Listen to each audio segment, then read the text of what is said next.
Ladies and gentlemen, welcome back to the It's Obvious podcast. My name's GarrettDrake. I'm joined online by Jacob Alka. This is episode 213. Jacob, I have missed you terribly. We've hardly spoken for the last 2 weeks. How you been? Been great, man. I've missed you terribly as well.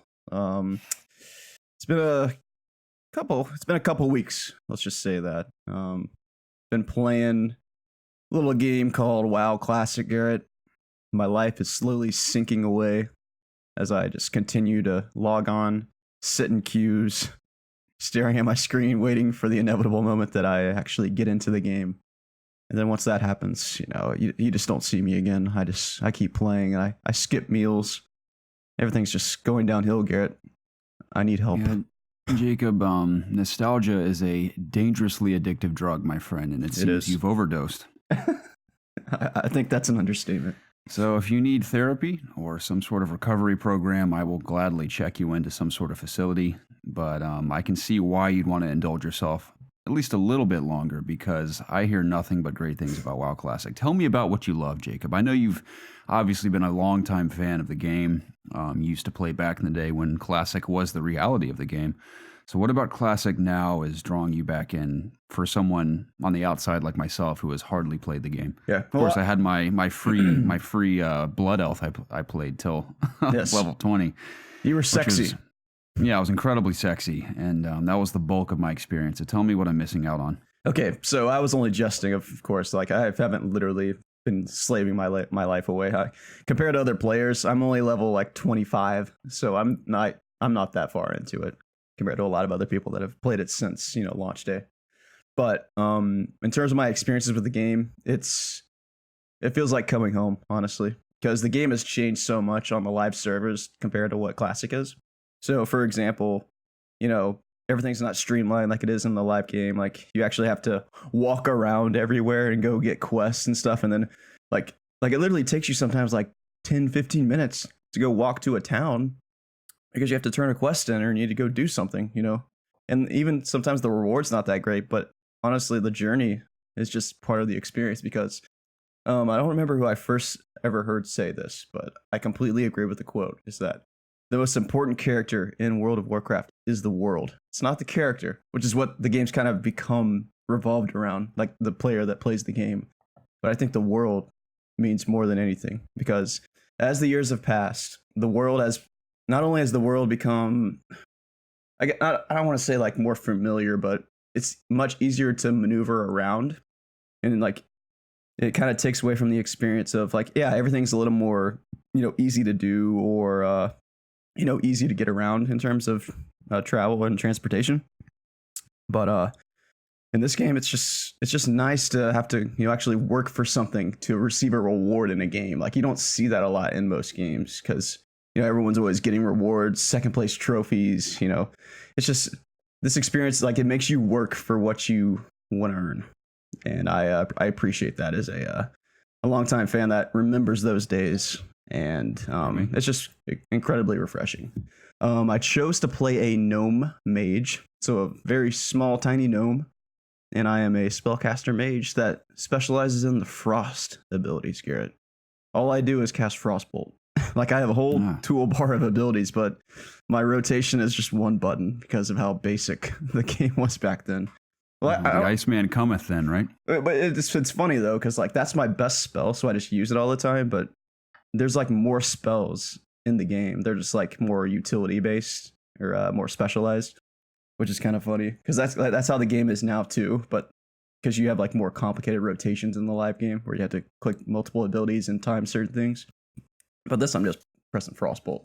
Like, I'll literally tag an enemy, hit him a couple times, then I'll use my my Frost Nova ability, which freezes them in place. Then I'll run away. I'll piddle my little gnome feet away.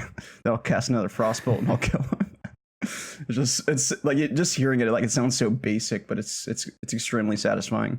And another thing that I really like in the game is, like, if you're not a few levels above enemies, like, unless you're really good at AoE abilities like a mage is, it's kind of hard to take on more than one enemy at once if you're by yourself, because these enemies, they hit pretty hard, and you actually have to like kind of strategically make sure you're not standing where another enemy is, or also where one's going to spawn, because if they spawn on you and they start attacking you, if you can't get away, you're gonna die. And most of the graveyard runs, I don't know if you know about the graveyard runs, but basically whenever you die in the game, you have to go run back and get your body. And that could, depending where the graveyard is in the zone that you're in, it could be anywhere from like a 5 to 10-minute walk, depending where you died. So that's, if you keep dying continuously, like that can become pretty frustrating. So it's just little things like that that are really special, that have slowly changed as the time has gone on in the game, to be more streamlined, which isn't necessarily a bad thing, because Blizzard was kind of addressing things that people wanted changed, and these used to be concerns, but I think people just kind of miss how the game used to be in some ways. And I know a lot of people aren't happy with the state of BFA right now, so it's definitely a breath of fresh air for a lot of longtime fans. And I know a lot of people have quit playing WoW, in recent years, and they've come back and played the game and they're really enjoying it, and I'm happy to hear that. And it's cool to see WoW Classic on the top of Twitch, beating things like Fortnite, League of Legends. It's kind of insane because everyone's getting this bug right now, and it's just like I've been saying, as a longtime fan, it's kind of cool to see, because I never thought I'd ever see WoW in this state in terms of its classic version ever being made until it was announced a few years ago. So it's just cool, man. I'm having a lot of fun with it. Like I said, I'm playing a gnome. Me and a buddy that I used to play WoW with a lot chose to be gnomes, and we're both mages, and we're just running around destroying things because mages are OP in classic. But yeah, unless you want to know something else, that's mainly the gist of what I've been doing. Another thing was the first night that I logged on, like, Garrett, I kid you not, there was 40, 50 people in the zone that I was in. So everyone was competing for the same enemies. Because, like, once you tag an enemy, you only get credit if you hit it first. Like, you get the rewards from it. So everyone was trying to tag enemies before everyone else. So everyone's running around like idiots. It's kind of a unique experience that you would only get in an MMO like that. But like, that's like, again, that's not how the game is now. Like, if you just damage an enemy, you get rewards from it. But in classic, you have to hit it first. But yeah, opening night was probably the coolest, because I was literally seeing little tiny gnomes running around everywhere and little dwarves. I got to level 6 that night. But since then, I've traveled to many lands, gotten many rewards. I've cleared the dead mines.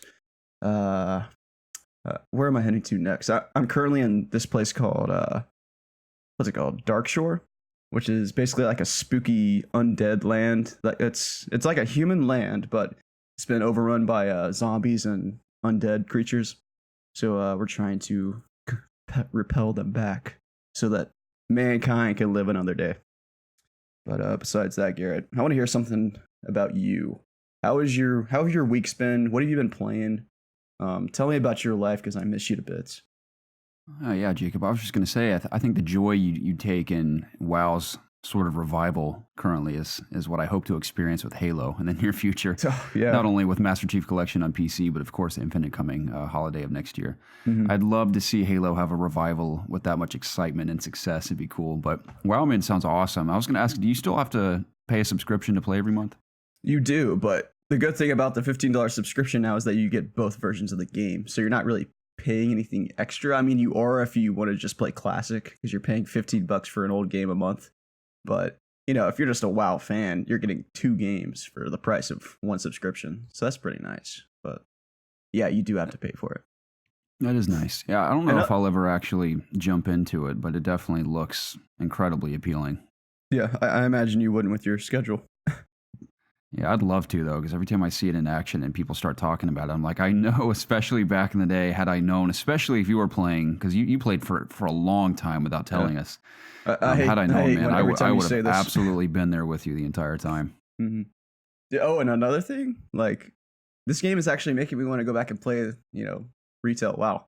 Like, it's making me want to level up a new class because I'm enjoying the leveling experience so much. But deep down, I know that classic, like, it's going to have different phases in terms of the content that was released during classic, but it's going to stop at some point, right? Because you can't, unless they announce like the next expansion's classic mode, but which I think they might do, the Burning Crusade, which I assume you'd be able to like transport your or import your character from Classic to the Burning Crusade. But there's no plans for that right now. So, eventually that's going to come to an end. So like that's in the back of my mind. So like I kind of want to take my excitement and experiences over back to the live servers maybe and maybe play a new character.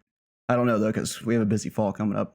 So we'll see what happens. But again, great. A lot of fun right now. If you have a lot of free time, you want to jump in, see what WoW was like, now is a great time. I think Classic is probably the best state that the game was ever in. And it's definitely a unique experience if you want to give it a shot.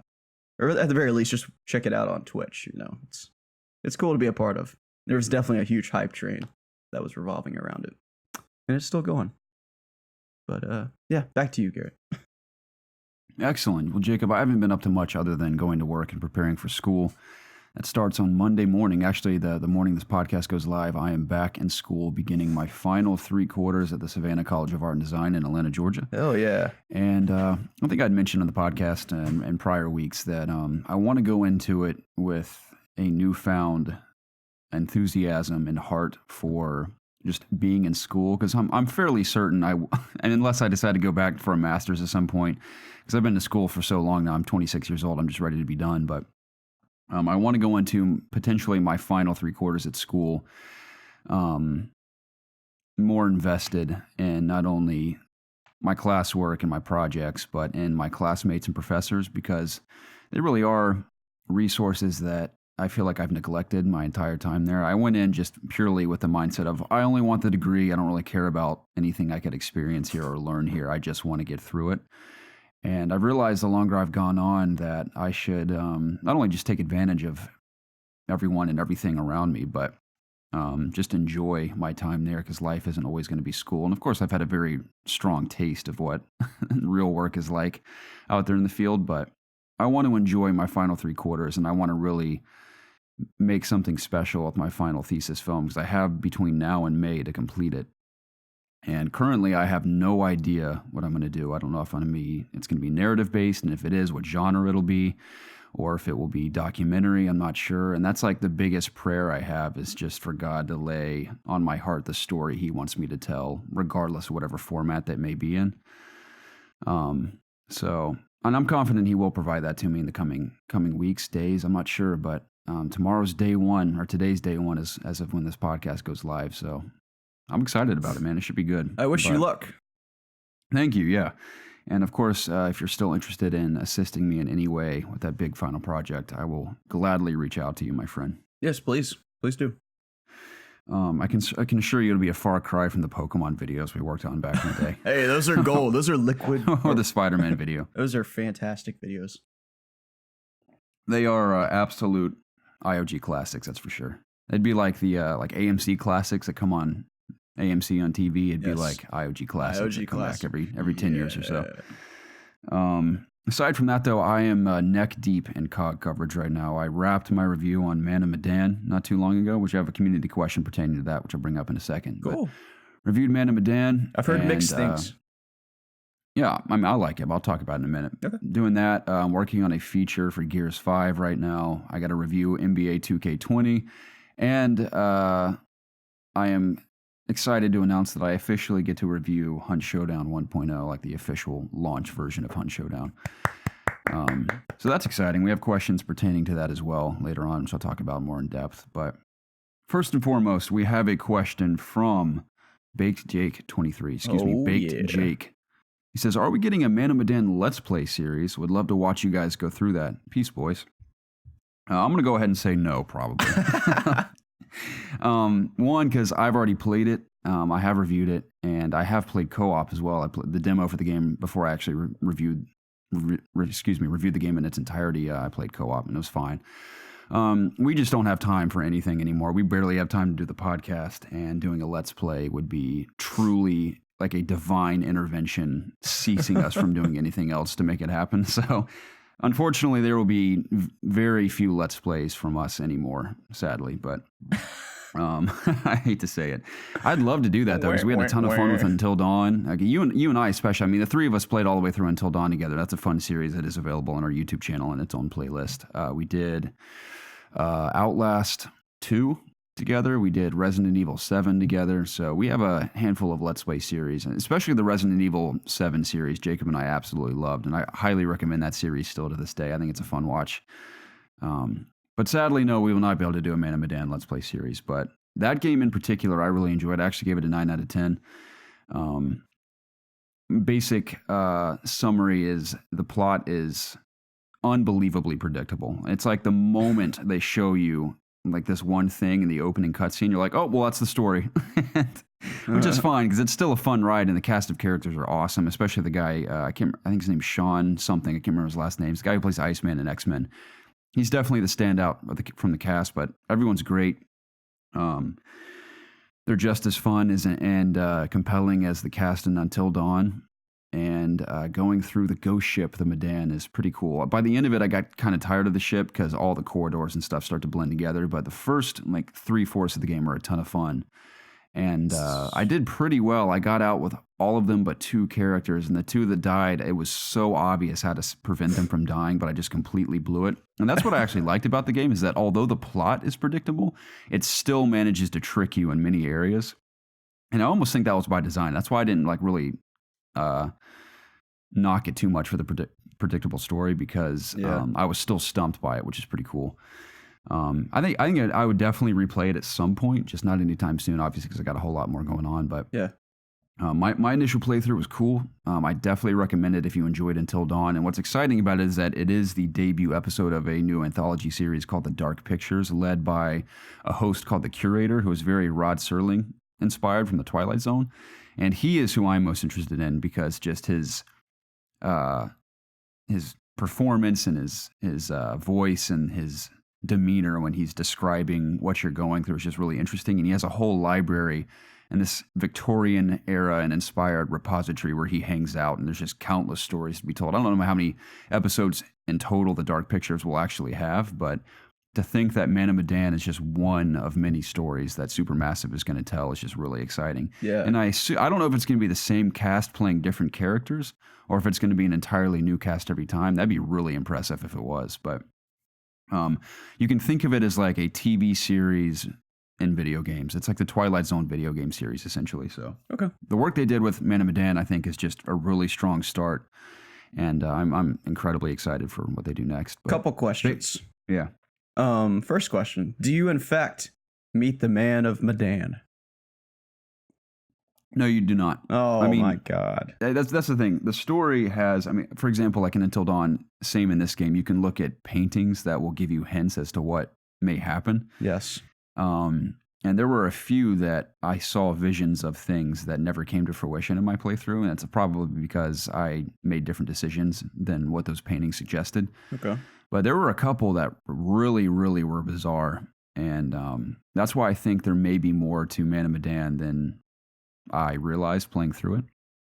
So I'm sure more information, people discover more things as they play through it, and it'll wind up on YouTube at some point. But yes, there may in fact be a Man of Medan, but I have not seen nor heard of him. Okay. But the Medan is the name of the ship you're on. Right. That's a little disappointing. But next question. So how, like, I know, like, the same team, they made Until Dawn, right? So, like, how much related, like, not in terms of the story or the universe, but how closely related is that game to Until Dawn? Like, is it the same thing where you have, like, a cast of characters where they're, like, split up and they're going through things and you, like, quick time event choices for them? Or is there, like, a butterfly effect thing? Like, how related are these two games? I guess I'm asking. It's basically the exact same thing as Until Dawn, just in a different setting with no butterfly effect, unless they've removed the butterfly effect. And I think they've replaced it with traits. Okay. For example, if you make a particular decision toward one character, your traits of the character you're playing as, for example, will shift from, say, confident to anxious. Okay. Or, excuse me, it will also alter characters' perceptions of you. There's like a bullet point list of... Sorry. That's okay. My phone went off too earlier. There's like a bullet point list of decisions you've made and how it affects the people you're interacting with. So there is no butterfly effect unless it's still there, just kind of presented differently. And it's also just Until Dawn, just like a quarter of the length of Until Dawn, because again, it's meant to be like an episodic series. Yeah. So okay. Yeah, if you want more Until Dawn, Man of Medan is awesome. So it's much better than the Inpatient as well. I mean, Rush of Blood, I guess, was cool for what it was, the VR experience, but especially it's far better than the Inpatient was. So I definitely recommend it if you enjoy Until Dawn. All right. Well, thank you. Yeah, of course. What else we got? Let me go ahead and read this question from Big Balls 757. Big Balls says, and that's all. Balls is all caps. So, how do you feel about the new COD? If you all played the open 2v2 beta, would love to know your thoughts. Also, I seen Rockstar give details on the new RDR2 update, or RDR2 update, excuse me. And they are bringing out a battle pass. Look forward to hearing y'all's thoughts on that as well. Well, Big Balls, I have a confession. I completely forgot to read about Red Dead, so I have no thoughts yet. I'll pull it up right now. We can talk about COD real quick. I think we've talked about Call of Duty quite a bit in the previous episodes. I'm incredibly excited for Modern Warfare, and Gunfight in particular, the 2v2 mode is incredible, I think. I actually have my in-depth thoughts written on COG's website, as well as a video version on their YouTube channel where I talk about just my overall impressions of that mode. Nice little plug. So I am incredibly stoked for that. And I mean, all the game modes that we've seen so far from multiplayer, especially the new ones like Cyber Attack and the Night mode, all look awesome. But Gunfight, I just love how highly competitive and intense it is, just round to round. So I really look forward to playing more of that upon the full release. So, yeah, Dan, you find anything on Red Dead? I did. I have a little article that I could read. Oh, you want to read through that for us? Yep. So this is by Kyle Evans on rockstarintel.com. So the headline is Red Dead Online, Frontier Pursuits trailer plus Battle Pass coming soon. Coming Tuesday, September 10th, the world of Red Dead Online will be evolving even more with the Frontier Pursuits update. With 3 new specialist roles coming, each specialist role will come with its own unique paths and and activities which will help you progress and experience Red Dead Online in a different way. You can be a bounty hunter and be a part of the law, be a collector and search for treasure and valuables, or become a trader and turn your camp into a business. Those all sound really cool, by the way. You'll rank up as you progress through any of these roles with new benefits, skills, and items to unlock. Forgive me, but I don't see a lot about the battle pass in this article. What's the date on that article? September 5th. Okay, yeah, all right. Let me try and find some more info on the pass itself. Okay, well, let me talk about this while you look that up. Okay. I think that the update alone with the roles especially sounds incredibly enticing to me, because I love the idea of just fully embracing the role of a bounty hunter online. Sounds so cool. Not only just hunting various NPCs that have bounties, but also real players. Just sounds really cool. Completely agree. As much as I'd like to play that, of course, as we've mentioned, it's a very busy fall coming up. So I probably won't dabble in it too much. But if Red Dead doesn't come to PC, which we've heard rumors of, which I think would just be incredibly ridiculous if it didn't come to PC at this point, especially considering the age we're in, I 100% get back into that at some point. Okay. So I think if I was going to play more Red Dead, I'd much prefer to play on PC with, at the very least, a higher frame rate, because Red Dead on console, on PS4 Pro is phenomenal, but I'd want to hold out for a PC version myself. But roles sounds so cool. You find anything else? I don't think there's a lot of information on the pass itself right now. It just seems like they've announced it. Okay. So, I'm sure we'll find out more information soon. Yeah. But overall, I think it's not a bad idea. I mean, hey, even Destiny 2, instead of like their like traditional season pass that they're doing, they're also going to be doing something similar to a battle pass. So a lot of different kinds of games are now trying to do this battle pass thing, which I think they're usually a pretty good bang for your buck. I mean, you're paying for an Apex example, you pay $10 and you get probably an equivalent of $30 to $40 worth of items, in-game items. That's as long as you finish the pass. Like, that's the catch, right? You got to level up through the pass.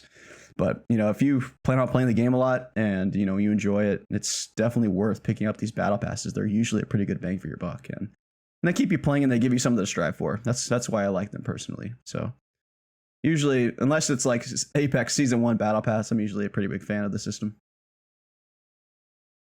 Well, cool. Yeah, I'm sure it'll work well for Red Dead too. I don't know how big their player base is on Red Dead Online right now, but I'm sure it makes sense to have one. Well, on PC, it is 0. Good one, man. Thanks, man. Jacob, Hunt Showdown 1.0 shocked me when I first played it. I think I mentioned this to you on the phone recently. You did, but please tell the lovely viewers. Yeah, so those of you who are playing Hunt Showdown currently on PC in particular, I'm sure are, I hope, enjoying it. But if you had not played any of the early access content prior to 1.0, it is almost an entirely different game. Now, gameplay-wise, mostly the same. Of course, the traditional mode is either solos or duos on one of the two maps, hunting down the bosses, escaping with the bounty, etc. But when I went into 1.0, I was unaware that they had completely restructured animations and added new animations. There were a ton of, all the monsters were still there, but there are many different variations of the monsters. The main grunts in particular, there were like female ones and different appearances on them, and they made new noises, and it just like really threw me off. And of course, I had to restructure all my settings that I'd had in early access because it reset everything with 1.0. So it was just weird. It looked incredible. It ran very well, and just some of the textures looked different and the animations were different. So it really shocked me at first, but really, really enjoyed my first couple matches. And the UI I've gotten a little more used to. I still think it's a little just intense because I thought that the previous UI was just incredibly sleek and simple and easy to understand, whereas the new one is just, for me, for example, I can buy an item and then I have to, not that it's that big of a deal, but I have to scroll all the way over to the other side of my screen just to hit equip for it to equip, whereas those two buttons, for example, were right next to each other in the previous UI. So I think little things like that, even though the new UI looks interesting, it almost looks like you're in like a saloon or something, or it's laid out to look a little more, I guess, engaging in a way, because previously it was just like a plain white list. But I'll get used to that.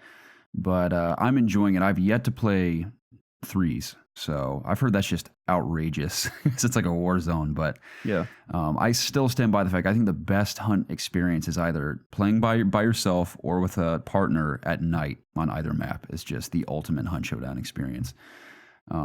So I'm excited to actually get in deep to 1.0 and really understand, I know the blood bonds are like their microtransactions and stuff. Now I really got to get into that. So the core gameplay itself, I'm very, very familiar with, obviously, but I need to get to know 1.0 as well as I can before I actually review it. And thankfully there is no embargo for that because it's already released. So I'm not going to take all the time in the world to review it, but after getting through Gears 5, NBA, I'm going to jump back into Hunt, and I'd love to play, of course, with you, Jacob, and anyone else from the community while I'm kind of gathering my thoughts on the official version of the game, because as I've raved for a long time now, since February of last year, I love the game. I have 400 plus hours, and it's funny, I used to think that was a lot, and it really is a lot, but in comparison to some other veterans, that's nothing. Yeah. But I still absolutely adore the game. I'm excited to get back to it. So it's pretty solid, man. Yeah, it sounds fun. I told you on the phone that I would, you say the word, I'll buy the game, I'll download it, we can play. Also, if someone from the community wants to buy it for me, give me a little gift on Steam, no, I wouldn't be opposed to that either. Wow, times are hard, no. that's a bold suggestion. Times are hard,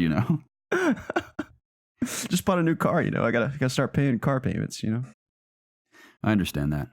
That means you'll definitely never be moving in with me, unfortunately, I guess. Not until I find a new profession, no. I understand that. But hopefully that won't take, forever. Right now it's kind of hard because we just lost 2 employees. Well, yeah, 2 employees. So we're kind of down a couple people. So work's a little stressful at the moment, but it's not too bad. We're managing. But yeah, dude, everything's gonna be okay. And at least I have Jacob. games. At least I have WoW. Yeah, at least. Yeah, the sun will shine on us again, my friend. I don't know. I'm looking pretty pale. You and me both. It's that time of year. It's setting in. I'm so excited for fall, by the way. I am too. It's still really hot right now, but I think we got a little tease of it a couple weeks ago. It's a little cooler outside. It's definitely a breath of fresh air.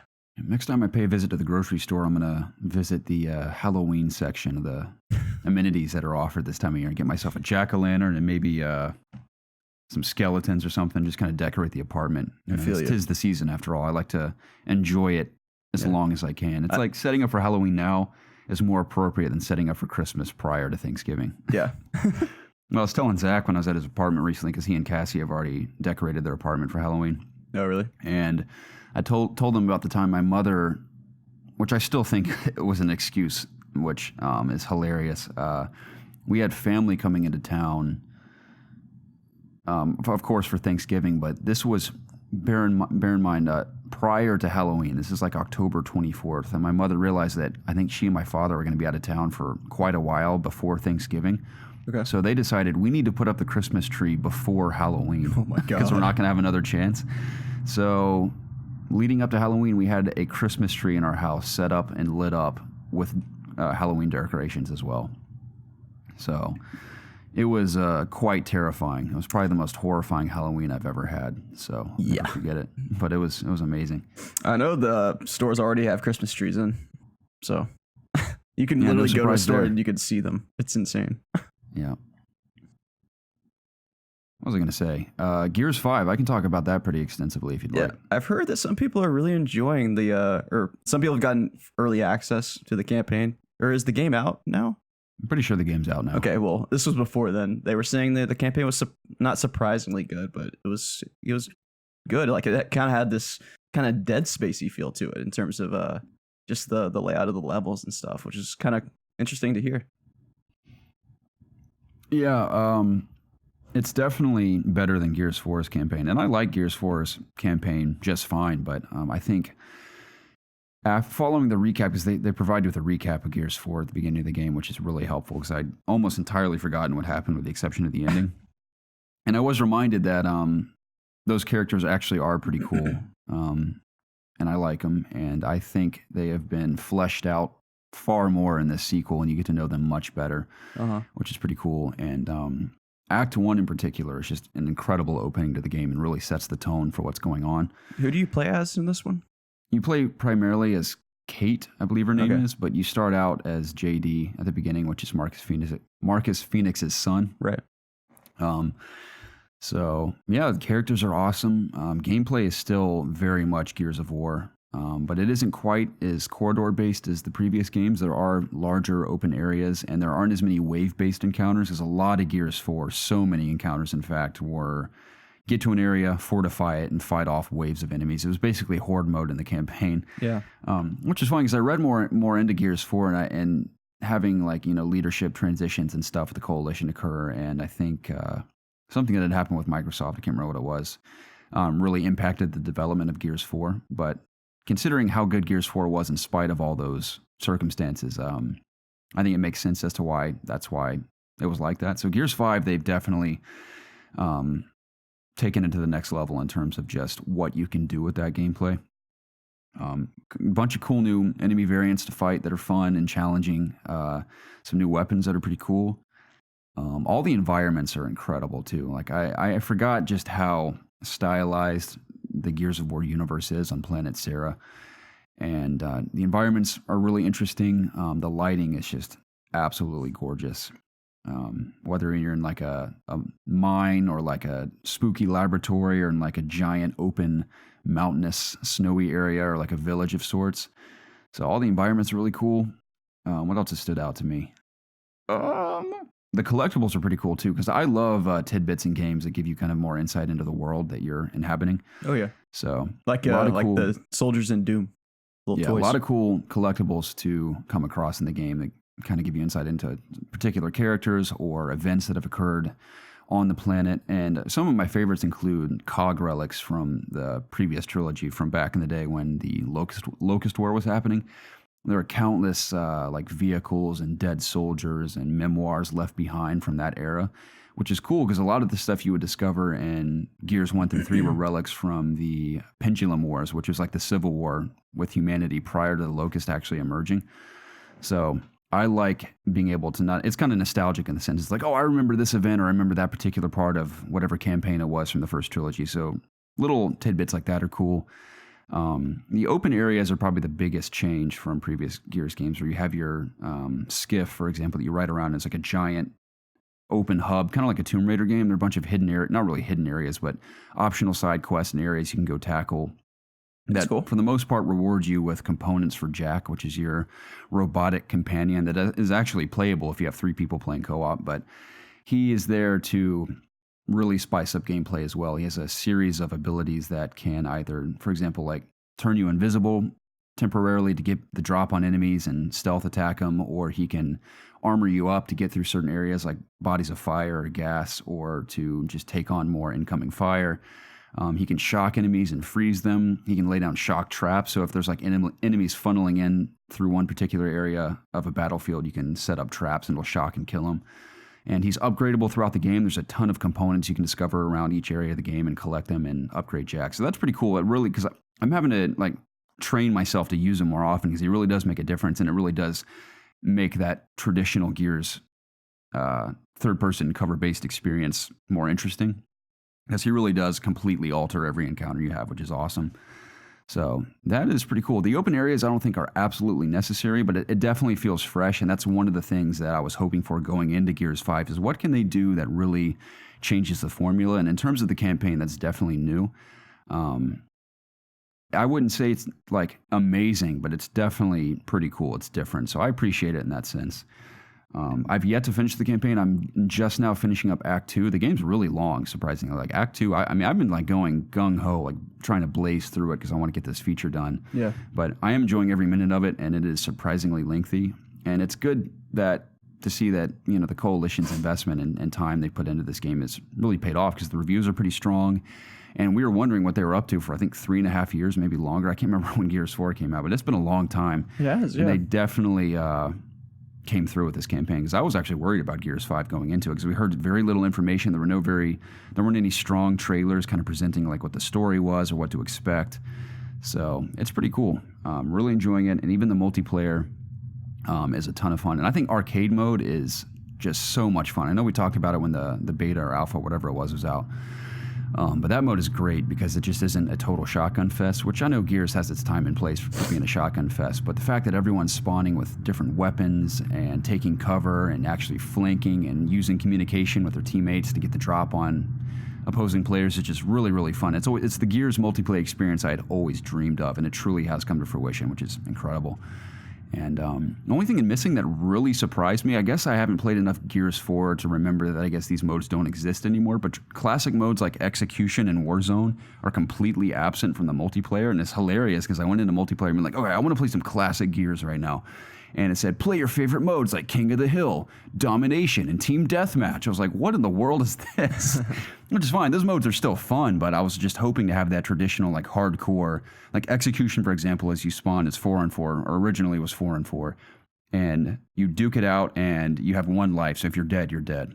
Right. And in order to actually kill a player, once you down them, you physically have to go over and either curb stomp them or perform an execution to kill them. Nice. So that's what makes it especially challenging. And I was also disappointed to see that Gridlock is not in the game. Maybe there'll be a map update later on, but Gridlock, from what I understand, I think it was in Gears 4, maybe not, but Gridlock is one of the classic Gears of War multiplayer maps. It's been in every single game as far as I know, but it's not in this one.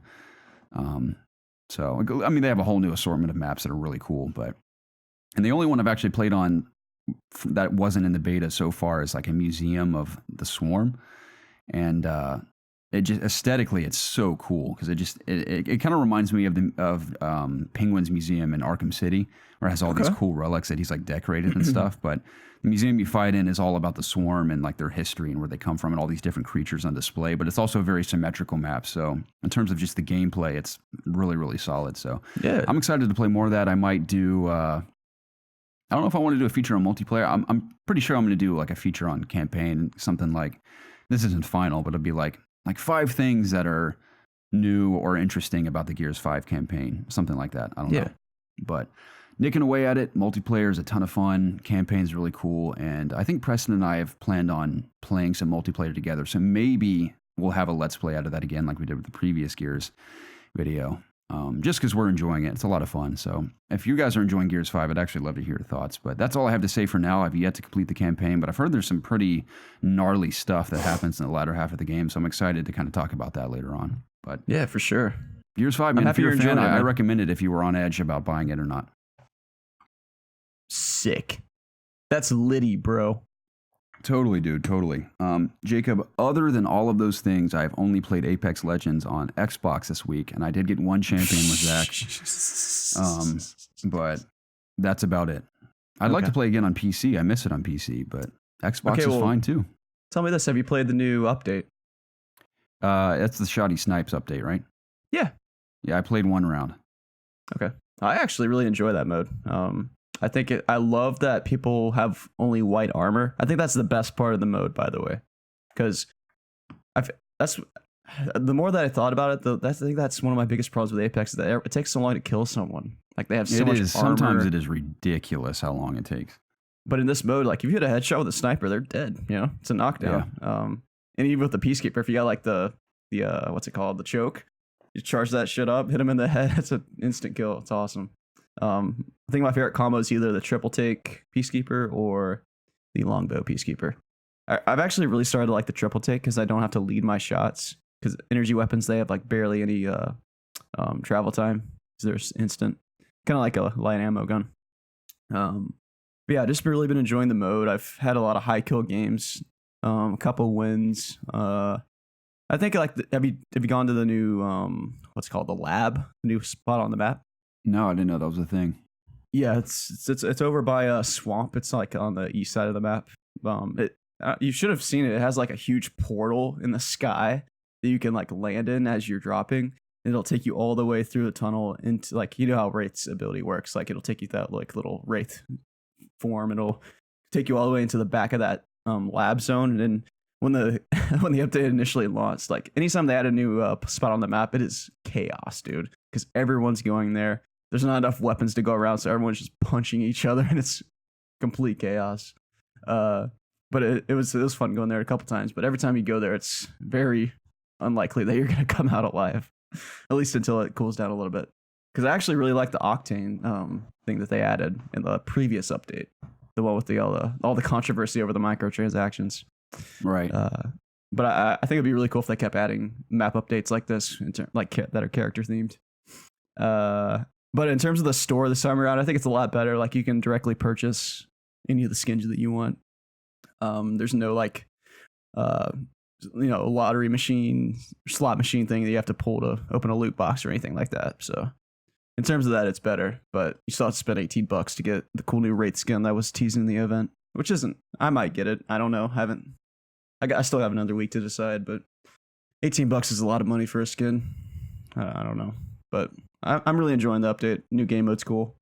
And yeah, I'm excited to see what they do next. I think there's only like 20 days left in season 2, so should get a season 3 teaser here pretty soon. New hero, some more map changes, new weapon. And I know a couple of those things have been leaked already.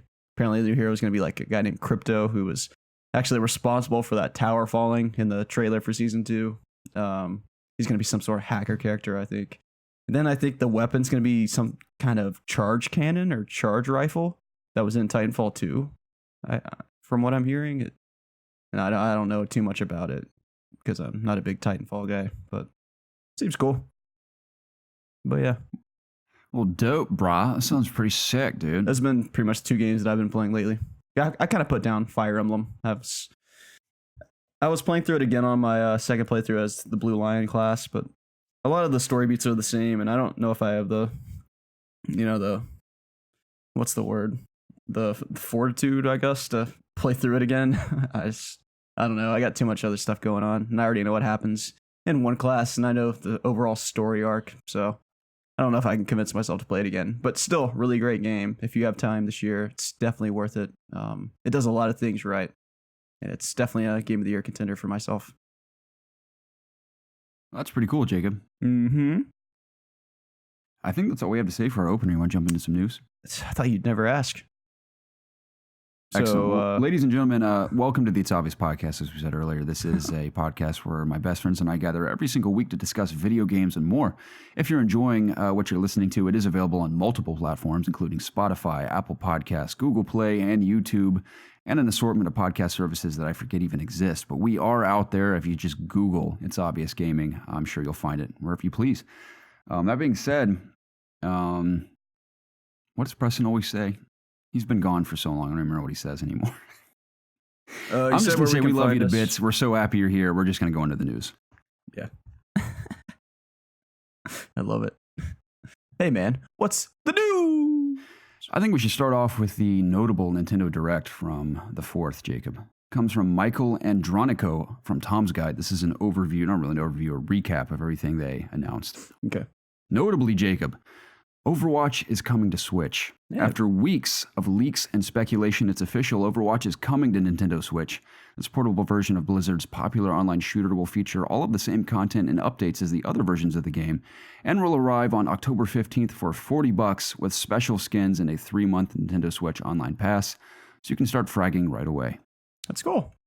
I don't think I would ever want to play on Switch, but it's definitely cool for those that only play on Nintendo and, have always been interested in Overwatch. I think it's really cool that they're finally getting a lot of AAA experiences on Nintendo, at least since the Wii days. But yeah, it's cool. Like, I want to see Overwatch on as many platforms as possible, of course. Like, who wouldn't? Me too. I mean, I definitely won't be playing on Switch, but the trailer got me excited again because every time I hear that music, I just have that swell in me of like, oh, I forgot I actually love that game when I play it. Yeah, this is completely off topic to an extent, but I was watching the Overwatch League last night. It was the Atlanta Reign and the San Francisco Shock. I totally forgot that was a thing. It's the playoffs right now, so it's the first round. The Reign's in the playoffs? Yeah, they're the 6 seed. The Shock were the 3 seed, and the Shock are actually they've been like the best team over the last couple stages. So like, this is a big game for the Reign. But the Reign last stage, they didn't lose a single game and they won the stage, because like every stage they have like a stage playoff. But this playoff right now is the whole season playoffs. So this is the first round, Reign versus Shock. It goes to 7 games because it's like a best of 4 or best of 7, excuse me. So it went to 7 games, 3-3 tie. It goes to like the very last point. The Reign capture it because the Shock, they C9, which means they're off the point when they should have been on to keep, because it was about to go in overtime. So if they get off the point, the time runs out, the Reign win. And like, it was just insanely hype. Like, I've never been that hyped watching Overwatch League, because it was, it's like watching, a best of 7 World Series or something. Because like, it was going back and forth the whole time. Like, Reign would kill the Shock, then the next map, the Shock would destroy the Reign, and it was just going back and forth, and it was, a couple hours worth of watching, and I was entertained from start to finish, and it was insanely cool. And I was sitting there wishing that my Overwatch games were as exciting as those, because usually when you get into Overwatch, it's a shit show for the most part. But really is. You and I definitely had some moments of glory in that game. But, we do. Yeah, sometimes for the most part, it was pretty disastrous for me, especially when I played by myself and wasn't talking to my teammates. Yeah, that'll happen. Sometimes I do really miss the game because it has a lot of charm to it and a lot of cool characters. But there's just other games to play. Da, da, da, da, da, da, da. So good. Fantastic song. But yeah, Jacob, more in line with what I'm interested in another long-expected announcement, Nintendo or Super Nintendo games are finally coming to Switch.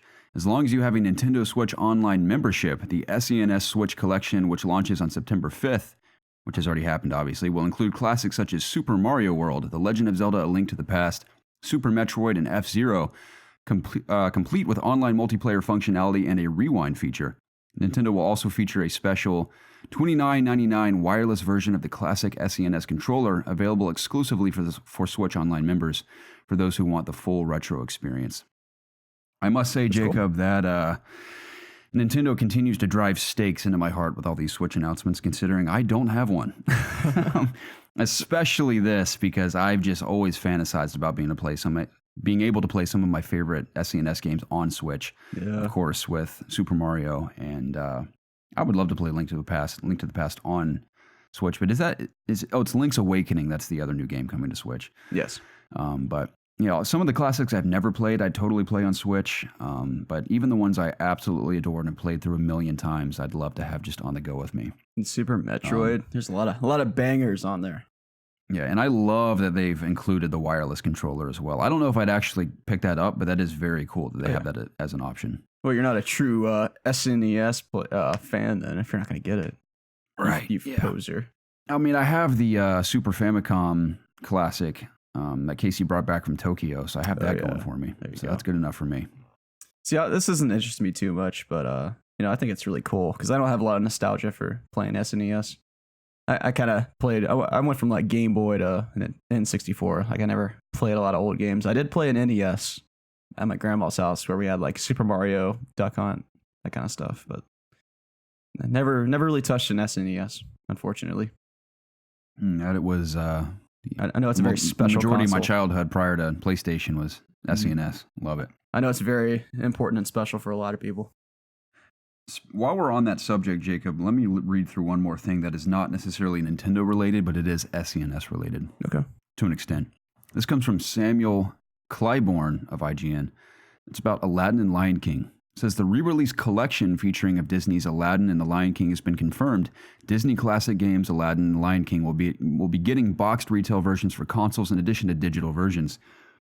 In these versions, they include upscaled graphics, although you can access the original builds too, filters for visual enhancement, customizable controls, interactive game viewer that lets you watch a pre-recorded play and jump into the game at any time, a rewind feature so you can undo your mistakes on the fly.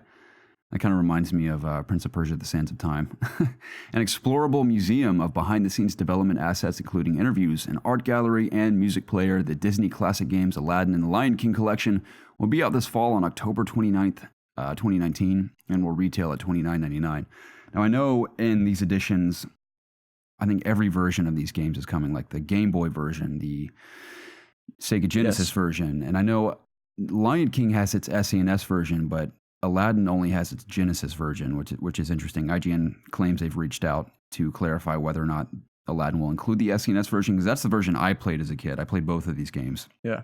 Never beat Lion King. It was incredibly difficult. They were both difficult. It's renowned for being difficult. And Preston actually helped me beat the final boss, Jafar, in his Cobra form when we were kids, because I just had no idea what to do. Jafar! Yeah. So that's pretty cool. I don't know if, again, this is something I'll pick up, but I love seeing classic stuff like that come back in certain ways. So I think that's awesome. These are definitely very nostalgic games for a lot of people, as I hear.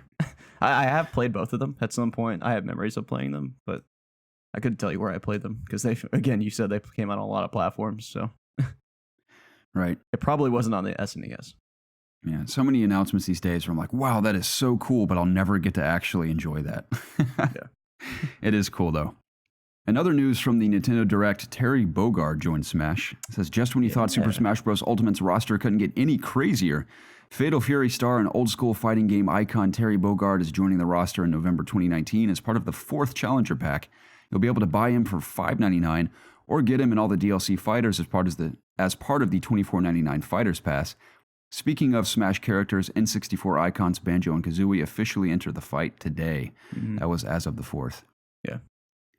There's news regarding Xenoblade. It says 2012's Wii Classic Xenoblade Chronicles is finally getting remastered for the Switch, which should please fans who jumped in with 2017 Xenoblade Chronicles 2. Look forward in 2020. Speaking of RPG ports, Tokyo Mirage Sessions, FE Encore, the wacky mashup of all things Fire Emblem, and Persona that debuted on Wii U is hitting Switch on January 17th. Going back to Xenoblade, I'm actually really interested in this because I did like Xenoblade Chronicles 2 a lot. So I'm excited to, maybe perhaps go back to the first one and see how much different they are. Because I played the character in Smash Ultimate, like Shulk, I think his name is. Or maybe not. Maybe I got that wrong. Whatever his name is. He has a cool weapon. I want to know more about that weapon. So I'll definitely check it out. As long as it doesn't look like ass. Like ass. Oh, also, you don't have listed on here. They the main topics they talked about in this direct was not only Smash, but also Luigi's Mansion 3 and Pokemon Sword and Shield. But they didn't really say anything major on either of those regards. It was just a little tease on some game modes that are coming to each. For example, in Luigi's Mansion 3, there's a multiplayer mode where you have there's one team of Luigi's and there's another team of Gooigi's, which I think is hilarious, that name. But yeah, they're competing to capture ghosts. This game reminds me so much of Ghostbusters. It's hilarious. It's probably one of the main inspirations. I'm sure, yeah. But it looks fun and cute. I'll definitely be picking up that game. I know you don't have a Switch, but that sucks, buddy. that sucks, man. I know it sucks, Jacob. Maybe around Christmas time I can pick up another. We'll see. Yeah, get someone to buy you one. There you go. Jacob, the last bit of news regards indies and a couple other things that were kind of included in the direct. It says on the indie front, you can look forward to Murder Mystery, Return of the Obra Dinn, multiplayer shooter Rogue Company, and monster hunting adventure Dauntless all coming to Switch. Cult classic Deadly Premonition is getting a sequel in the form of Deadly Premonition 2, A Blessing in Disguise, and you can pick up the original title right now. Those feeling nostalgic can expect ports of Star Wars Jedi Knight 2, Jedi Outcast, Doom 64, Assassin's Creed, the Rebel Collection, and Devil May Cry 2. This Nintendo Direct also gave us a deeper look at the character customization options for Pokemon Sword and Shield, as well as a big update for Tetris 99 that includes hardcore Invictus mode as well as a local multiplayer option. If you own a Switch, the rest of 2019 is looking pretty darn good. Yes, sir, it is, and I am missing out on all of it. But Jacob, all that news is pretty awesome, and Nintendo often just comes out swinging with these directs. They do. I thoroughly enjoyed this one. Dude, I was surprised to see Star Wars Jedi Knight 2, Jedi Outcast being put on there. That is very cool. Like, I never would have thought that would be on the Switch. And Preston and I used to play local multiplayer and Outcast in particular for hours on end when we were kids. Yeah. And we'd play split screen as Jedi and just run around one particular map that had a giant bridge in the middle. I can't remember what it was called, but we loved playing that together back in the day. Fun game. Yes, it was, Jacob. I was originally going to PAX West, but one of our team members had to drop out, and we were unable to go because we cannot entirely afford like the Airbnb and whatnot. So I missed out on PAX this year. But speaking of PAX, there was a brand new Cyberpunk 2077 demo presented that primarily covered like multiple ways to tackle quests in the game and discuss some of the different factions. Did you see this demo? I watched some of it. Okay. I watched it in its entirety, and I just continue to think the game looks awesome. Very excited. I like the insight on the gangs and kind of their motivations and what they're all about and what they're after and how you can choose to side with particular factions or screw them over and make really heavy decisions that will, of course, impact the course of the story. I can see why. I saw rumblings on the internet of people saying, like, this looks downgraded, and I definitely see where they're coming from. It doesn't look bad by any means. It just definitely, it doesn't look quite as polished as the previous demo we saw. That was a big chunk of the gameplay. And I don't know if because this particular section is still heavily under development or if they've had to downgrade in order to fit all the stuff they're trying to pack into this game. I don't know. I'm not going to worry about it because I know CD Projekt Red is remarkably talented, and they delivered on Witcher 3, and that game is also quite massive. I know this game is on a whole nother level. Yeah, but I'm not necessarily worried about that. I just want to have a nice narrative experience. I'm going to be playing it on PC, so I know it's already going to look good. I'm not worried about that. Yeah, you and me both. I just wanted like small little stories, like side quest stories, kind of like what was that one in Witcher 3? Like was it the Bloody Baron? Was that his name? In that initial area, I thought his quest line was super thought out, and it had so many different branching paths from what I heard. And I hope there's a lot of stuff like that with some really cool characters in this game. And I assume there will be, just from what I've seen or teased already in the game. But I just want that game now, man. Like, I want it so bad. It's going to be so... I just know it's going to be great. You just know when you see it. I'm sorry, Jacob. I just got a very important message. Remind me what you were just talking about. I'm so sorry. I was just praising Cyberpunk. Oh yeah. It looks awesome. Of course, the stories that we are going to experience in the game, I'm excited for. But I mostly just want to get completely lost in that world. Oh, 100%. Similar to how I got lost in Red Dead, I just want to be completely enveloped by it and engaged and feel like I truly am just in an entirely different world. Yeah, I know you and me both are going to spend at least an hour customizing our V to be exactly how we want. Yeah. Absolutely. What kind of play style do you think you're going to do? Are you going to be like sort of a hacking guy? Are you going to be a stealthy guy? Are you going to go guns blazing? I think I might just go in guns blazing this time. Yeah, guns blazing does sound cool. I just want to wreak havoc. I'm obsessed with stealth, and if the stealth is fun in this game, I'll definitely focus on stealth. I assume it will be, because from what little we've seen, it looks awesome. But if the stealth were to play, for example, similar to Deus Ex, he'll definitely go all stealth. But a lot of those weapons look really gnarly. To go in guns blazing. Not that you couldn't ever just choose, like, oh, I feel like going guns blazing now, but maybe I'll play stealthy here. But if I was going to, like, of course, build out my character, I'd probably focus primarily on stealth, personally. Yeah, excited to see more. Spyro Reignited Trilogy is now available on all platforms, including Switch and PC, which is really exciting. That's something that I would love to go back to eventually, because that's just such a wholesome joyful experience every time I play it. And it's games that I'd love for hopefully my children to play one day, just introduce them to like some of the first games I ever played. Yeah. And I could see just kids especially, because I loved it as a kid, just really loving the Reignited trilogy. So that alone is exciting for me for the sake of the future. But it is available on all platforms, so that's pretty cool. We got rumors regarding, and presumptions, I guess, Resident Evil Project Resistance. And it's presumed to be a revival of Outbreak, and it's to be shown officially at Tokyo Game Show 2019. But we have information concerning it from Matthew Adler of IGN. He says, if you haven't played Outbreak, you're not alone. Originally released in 2000, I almost said 23 for 2003, because I'm used to saying like 2019 and 2020. 2003, which admittedly feels like 3 days ago to me. It does. In Japan, for PlayStation 2, Resident Evil Outbreak was Capcom's foray into an online multiplayer experience, not something the Resident Evil series is known for, after series director Shinji Mikami expressed interest in the new technology. Outbreak was originally conceived prior to the release of Resident Evil 2 and included a minigame where players had to survive as long as possible. Ultimately, however, early testing showed that players were not encouraged to work together as a team to stay alive, and would instead run away and try to defend themselves individually. The team felt that what fundamentally made Resident Evil scary was actually that sense of being alone.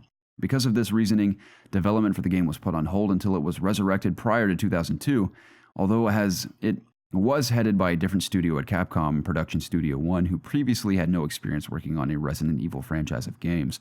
So it's interesting that they are revisiting this idea of co-op in the Resident Evil world, and I think coming off of the Resident Evil 2 remake,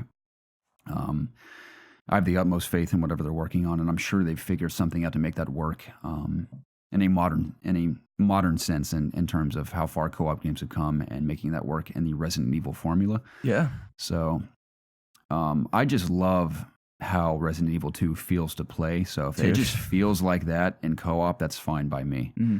So it's pretty cool. I have a little trouble giving like a remaster a game of the year. I don't know if, like, of course it's like, it almost feels like a new game, but well, you got to remember, it isn't really even a remaster. It's completely built from the ground up again. But it's not entirely like an original idea, of course. But having said that, like I love the game so much, and I even love Biohazard RE7 a lot. So, you know, they just, with the success of those two games, I have no doubt that this game, whatever it turns out to be, will probably capture my heart and make me want to play it as well. You know, sometimes I think about our playthrough of RE7. I miss those days. That was a lot of fun. I remember, was that the game where you fell back in your chair, or was that Outlast? I can't quite remember. That was 7, when the molded came around that corner after we thought we killed him. It completely took me off guard. And that was not even remotely staged. I truly fell out of my chair in fear. And it's scary too, because you have the VR mask on. You can't see anything, so I'm falling backward and feel like I'm falling into a pit of despair. That was so funny, man. Anyway. Yeah, but as Kelso from That 70s Show would say at Capcom, you are on fire! They are killing it right now. My mom told me she's watching That 70s Show. Yeah. She's Dude, that episode when, I can't remember their names, but what's the guy's name who played Venom in Spider-Man 3? I always forget his name. Oh, that's Eminem. Eminem? No, Eminem has a song called Venom, and it's like on the soundtrack. It's the most ridiculous song I've ever heard. It is ridiculous. I remember hearing some of that. Venom! Venom! That is hilarious. I want to listen to that, have a good laugh later. That episode when Kelso and what's his name are in the restaurant, and that guy is confronted by his girlfriend, the redhead. She's like, whose underwear are these? And they realize it's like her mom's underwear, and the way Kelso reacts to that encounter. Yeah. I'm like botching the description of this moment in the episode. I know exactly what you're talking about. It is so, every time I watch that, it's hilarious. Mm-hmm. It's truly one of my favorite shows of all time. Yeah, it's up there with The Office for me. I love it. And it's funny, I haven't even seen all of it. I've only seen like a handful of episodes. But you should do yourself a favor.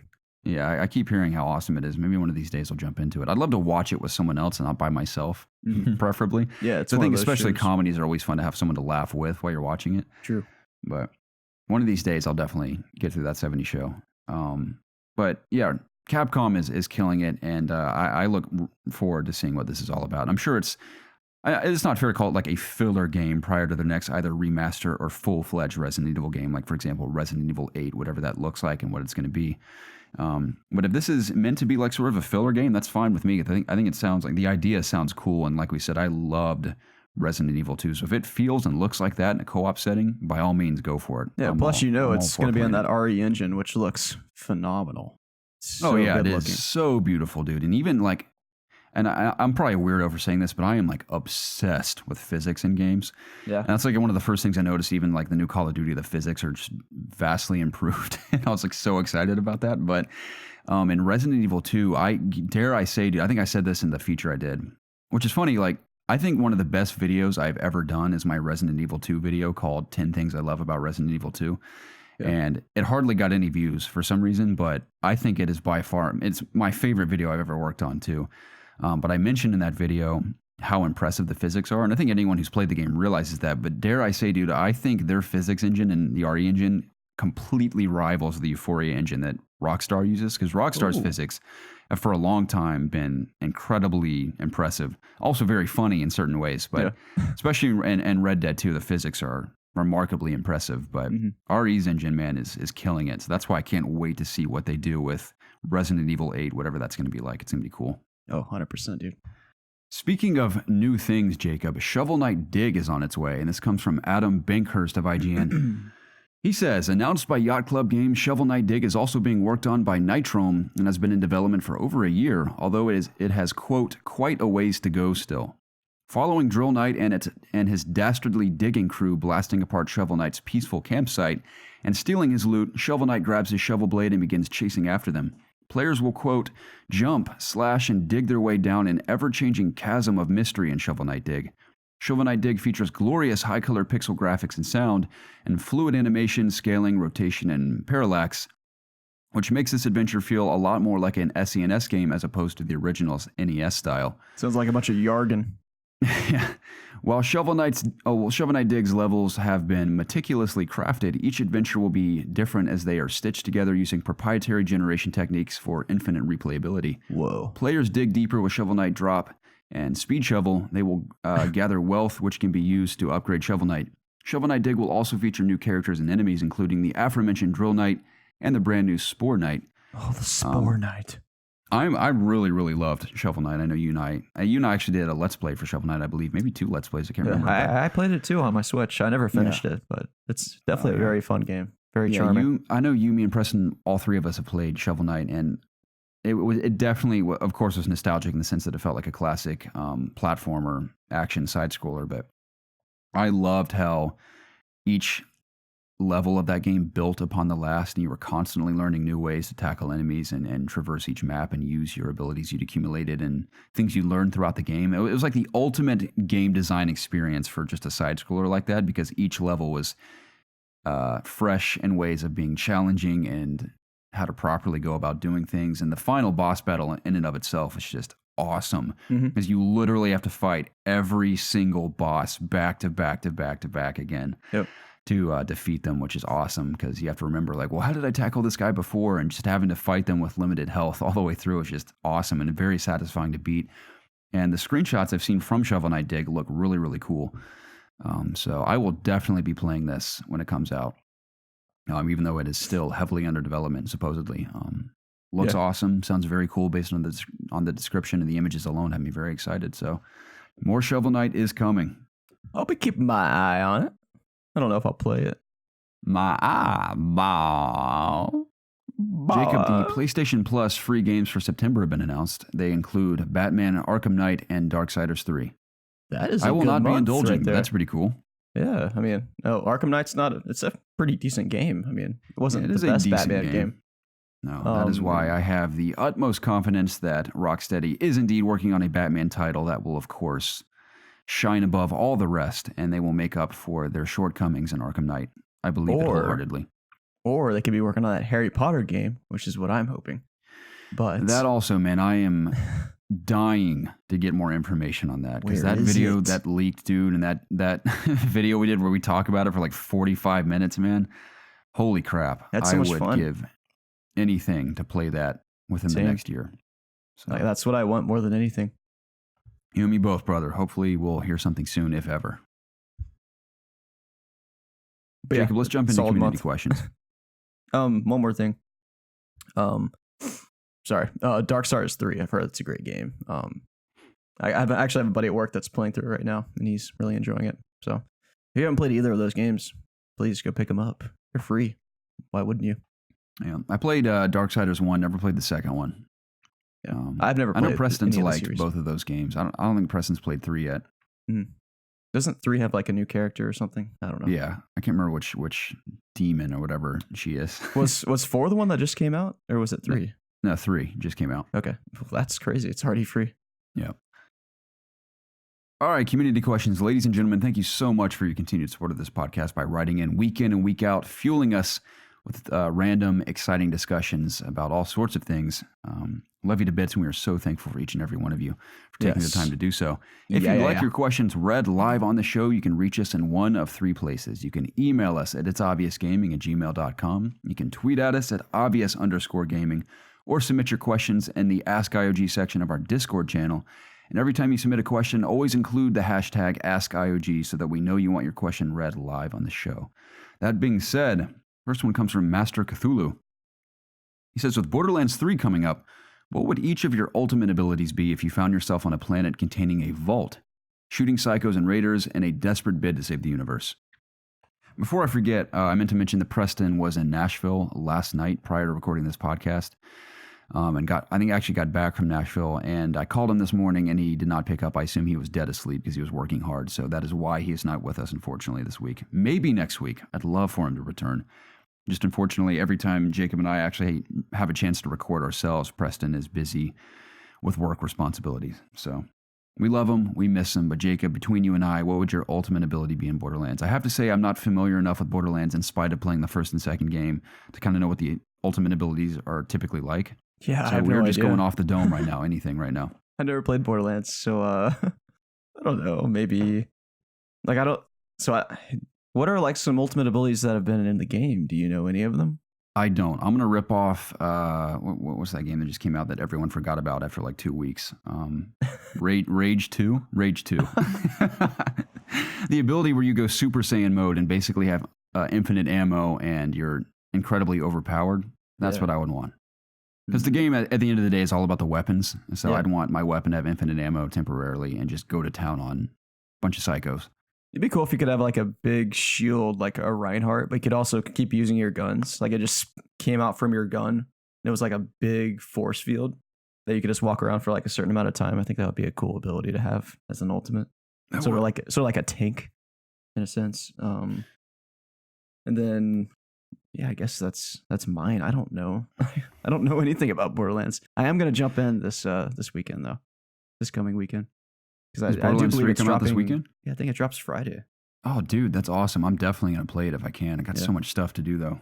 Dang it! We should try and find time to play together. I'd love to. Master Cthulhu, thank you so much for your question, man. I'd love to hear your ultimate. Yes, please leave your ultimates down below in the comments or on Discord. Carlos Perez writes in and says, "Yo, what's up, eos? Hey, boy. Haven't had a love shout out in a while, so I wanted to announce on a community question or Ask IOG. Love you, boys, and the IOG community. We love you too, Carlos. Now, time for the question. If you can create your own character in Apex, what would you want? Excuse me, I can't breathe. I was thinking a samurai would be cool. His ultimate ability would be a sword for a couple seconds and it slices and kills enemies in one hit. And his minor ability would be able to teleport like Nightcrawler from X-Men. What do you guys, what you guys would want as a character? Thanks. That kind of sounds like a cross between, I kid you not, Jacob, the last week, I cannot remember the names of anyone or anything ever. It used to be just on the podcast, but even in person I can't. What's the guy's name? Arno, not Arno. It's something like that from Dishonored. Oh, isn't it Arno? No, that's from Assassin's Creed Unity. I gotta look it up. It's Garrett. You're talking about Thief. No, he's a way better character though. Corvo, that's his name, not Arno. Corvo. Sounds like a cross between Corvo and what's the samurai guy from or ninja guy from Overwatch? That is Genji. Genji and Corvo is what that sounds like a cross between. It's a pretty cool combination. Yeah. What would you do, So- Jacob? I'm trying to think of like something that's not really an Apex. So maybe like someone really muscular. This is like an ability straight out of Overwatch, but like Someone a guy really that could muscular. that could literally throw like a boulder and hit someone with it. I think it would be cool. Like just literally like create like a boulder out of the ground and throw it and chuck it at someone. That might be too OP. I don't know. Like maybe that's an ultimate ability because It could be it's like so an OP. AoE type of attack where it isn't just necessarily about a direct hit, but just like it lands in an area and kind of Yeah, shocks you a bit. I don't there's a know. little damage, some stun damage. Yeah. Or even if it just stuns you, that could be cool. Then maybe he could be better at using shotguns. Maybe he has a faster reload than other characters. Maybe just small stuff like that. I'm not really good at coming up with character ideas. It's never been my forte. And his passive could be like he constantly regenerates shield. Maybe, I don't know. No, we already have Watson that does that with her ultimate. Then Octane's always regenerating health. Maybe he has like an improved shield because he's a big boy. Yeah. Maybe he has like special shield. I don't know. Sounds pretty cool. I'm I trying to guess. think of what they haven't already done that you could do. Like you have the force field character, you have the speedy character, you have the shield character, You got the smoke grenade character. I'm sure there's plenty more ideas. I think the Genji Corvo idea sounds pretty And they cool. got this. Apparently, got crypto's coming, which is a hacker. Yeah, and the hacker makes sense. What if you could hack like either, for example, what's the big guy's name? Hawaiian Gibraltar. guy? Gibraltar, yeah. He can maybe hack his shield to go down, or maybe, of course, that could also be really frustrating. But Yeah. hack that, or maybe hack. Why can't I remember anyone's names? What's the girl's name with the force fields? Watson. Watson. I don't play the game enough anyway, I guess. But he could hack her shields to go down temporarily. Like maybe it doesn't completely disable them, but maybe for like 5 seconds it'll disable them. You can get through them. Yeah. Yeah, I'm not sure how hacking would work best in Apex because it's not like the abilities are make or break a game. You know, it's like usually they just help you a little bit. So it's kind of hard Yeah. to come up with abilities that wouldn't be OP. I imagine that's difficult on the respawn Right, team. because I was thinking like, well, what if he had like a hack burst ultimate that like is sort of like an EMP that goes out and temporarily disables, not really ultimates, but maybe particular weapons or Yeah. What if it disabled your HUD or something like that? So yeah, you just couldn't something see like your that that reticle? isn't ridiculous, but it's I would imagine you have some sort of EMP attack as an ultimate. Yeah. That But sounds what would pretty cool. I do? Man, we You already said- sort of have a stealthy character with whatever her name is. Gosh, I can't remember the names. I'm so sorry. Her The name's teleport girl. Watson, or sorry, not Watson. Wraith. Wraith. Yeah, we already kind of have a stealthy character in her. No, she's not really stealthy. I mean, she just can be with her disappears. invisibility. Yeah, you can see where she goes though. It's not completely stealthy. Yeah, maybe a stealthy character that can temporarily turn invisible as an ultimate, which could also be very annoying. Mm-hmm. I've always hated invisibility. Well, that's in most Mirage, games. right? His ultimate, you press his ultimate, he completely disappears and he can reappear. Like you Okay, can that's how that literally works. like you can reappear, or you can just wait for the time to run out. But Wow. no, you can do that. Maybe we'll go with a. So I'm going to try to remember his name. I got to be better about names, man. Caustic. I'm a scientist. It's What's his name Caustic. from Overwatch. From Overwatch. Don't tell me. Don't tell me. Starts with a W. I was going to say Walter. No. Close though. Winston. There you go. There we go. I'm bouncing back here. Maybe like a Winston-like character that goes on a rampage and just attacks everything with melee attacks. Wouldn't it be cool if smashing like stuff. there was a gorilla type character, but like the longer you held W, like the faster he would run? That could be kind of cool. Like picking up Something that momentum can get as out he of ran. hand very fast. Probably, yeah. You just have a bunch of monkeys running around the map. Yeah. Oh, sorry, he's a scientist. Sorry. Maybe an enemy that has like a grenade launcher ultimate that he spawns with. It spawns like a grenade launcher that can shoot out pretty powerful Okay. grenades. But That it's very sounds a little similar OP. again to like Gibraltar's rocket drop and then also Bangalore's rocket shipping airstrike. drop. But I'm thinking some kind of melee based character makes sense to me with an ultimate, like Yeah. either what Carlos described or what I'm describing with Winston, like a rage attack. Another rumor was that Crypto does have like a sword or some kind of blade. So maybe that's true. Cool. That seems like to be the next thing for me in that game is some sort of like melee character. It Which would can be even tricky cooler because if- obviously that game's very ranged because the map's typically wide open and people have shields. Yeah. So it'd have to be something that, like if you can get up close by some miracle and slash people with whatever blade he Yeah. has. Blade. Going back to Crypto, like if he does in fact have a blade, it would be cool. Going back to Genji, if he could literally deflect bullets for a certain amount of time, that would be really cool. That would And be maybe cool. like maybe he takes more damage from behind when he's doing that. I don't know. There'd be some Possibly. way you could counteract that. I think we're onto something here. I think our ideas are pretty solid, all three of us. I love Carlos's the most, but I think Same. they're all pretty cool. Next one comes from Wrench Du Bois, which we have a correction on that name here at the tail end of this question, but he says, what's an album or artist that you aren't necessarily proud of liking, but you'll jam the F out perhaps after one too many White Claws or when you've gone off that stanky Rangus? For me, it's Casey Musgrave's Golden Hour. Also Hermione voice. My name's pronounced Ranch Du Bois, not Ranch Du Bois. It's Leviosa, not Leviosa. Dubois. Excuse me, sir. Dubois, Ranch Dubois. Dubois. Bah. I actually really like that. Nice name. I like that. It's fun to say. Kind of like noir is technically pronounced noir. Yeah. But I don't like saying it like that. Every time one of my film professors says noir, I'm like, ugh. I prefer Film to say noir. I prefer to include the R, the noir, please, because I like to speak proper English. I like film noir. He's like, and he talks totally normally, and out of nowhere he'll be like, in film noir. I'm like, excuse me? Damn snobby film people. It's okay. Great professor, though. He's one of my favorites. A band that I am... Actually, I'm not going to say I'm not proud to like them. I have always liked Creed. I realize Scott Stapp is hilarious. Hilarious voice. Even persona to an extent, especially when he's on stage. But I've always liked Creed. I like their music. I grew up listening to them with my father. In addition to a ton of other bands, of course, like The Doors, Zeppelin, Metallica. Many classic rock bands. But Creed was like one of the main, at the time, modern rock bands we listened to. And I've always enjoyed their music a lot. If you get a kick out of Scott Stapp just as a human being, I recommend watching the song he did for the Marlins. It's called Marlins Soar or something. It's on YouTube. Just type in Scott Stapp Marlins, and he wrote it for the Marlins baseball team. It's absolutely hilarious. That's really weird. Yeah, also look up Scott Stapp National Anthem at a NASCAR race. Also hilarious. But I really enjoy Creed's music. A band that I'm not proud to listen to, but I listen to from time to time. Nickelback. No, not quite. I surprisingly never got into Nickelback whatsoever, with the exception of Hero for Spider-Man, just because it was Spider-Man. No, that's the inspired. best song ever. Just don't Yeah. blame me for that. It's great.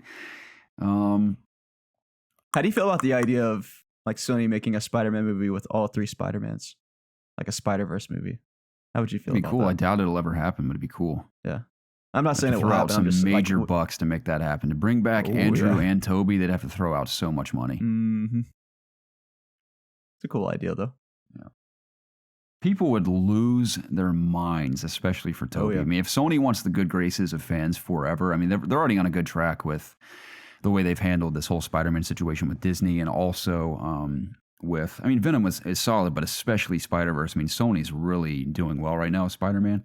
Hopefully they'll continue that trend and not just completely get crazy with it. But if they actually did a Spider-Man movie with Toby especially involved, I mean, people would lose their mind. I would lose my mind. I'd love to see that. It'd be really, really impressive if they pulled it off, but we'll see what happens. So I guess mine would be, I'm not ashamed of this, kind of like you are with Creed, but Taylor Swift. Anytime Taylor Swift releases new music, I jam to it for at least a week. I'm a Swiftie. I enjoy her stuff. I don't like listen to her all the time, but I definitely indulge whenever she has some new bangers. Bangers, dude. What's the album that she did a world tour with? She just wrapped up. I know she has a new album out now, but what's the one right before it? With like Bad Blood and stuff on it? Is that 1989? No, that was the good one. 1989 is awesome. Let me look it up real quick. No, I have it on my phone. It's I have it on my phone. I have all of her music. I do. I just gotta search through my library. Reputation. No, that didn't Yeah. have Bad Blood on it, did it? Yeah, didn't it? No, that's a different album. Yeah, Oh. 1989 is the one I like the most. Yeah, that's her best album, 100%. Yeah, that album's awesome. I like her new one. Okay, it's not nearly as good as 1989 though. There's a couple good songs. I've heard her new one's really political. Yeah, it is a little bit. I ain't about that. Not hugely, but it has a couple songs that are. By the way, speaking of music, been listening to the new Wage War album. I was going to say the same thing. I also been listening to it. Sorry, I accidentally started playing. It's so good. Like I've always loved that guy's clean vocals. Like he's got a voice of an angel. Yeah, that band is by far one of the best modern metalcore bands for sure. Yeah. I think this album, dare I say, dude, I love Parkway Drive, but I think it's called Reverence is Parkway Drive's latest album. I think this album, Wage War's new album, is better than that. Really? Which I never thought I'd say about Parkway Drive, but Wage War, I think, is killing it. And I think a lot of bands, I don't blame them. Like bands want to evolve their sound and stay fresh and relevant, but there's still an audience for like just good old fashioned gnarly metalcore, and Wage War is continuing to do that. And I think that's why they're like very notable right now, is because they're continuing that. And I'm all about, and again, it isn't like metalcore from like, for example, 2008, but it still has those elements. And I think it sounds awesome. And I think even Motionless in White's latest album is awesome too. Yeah, I'll like check it out. Bands that kind of stick to their roots and their sound are still really killing it, I feel like. Yeah. But yeah, that Wage War album's really solid. I'm glad you like it. Also another thing I've been listening to came out Friday. Post Malone's new album, Hollywood's Bleeding.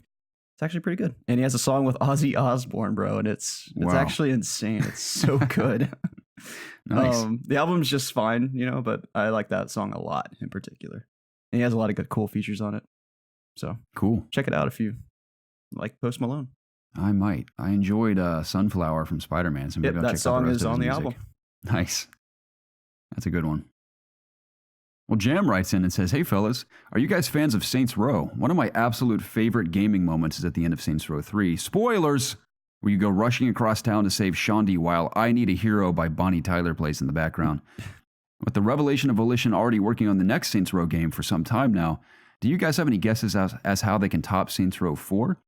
Gang member in 1, gang leader in 2, taking over the entire city in 3, being the president and battling the Matrix, aliens, and demons in 4. How could they possibly top that? I'm thinking there's only one place to go. The final frontier.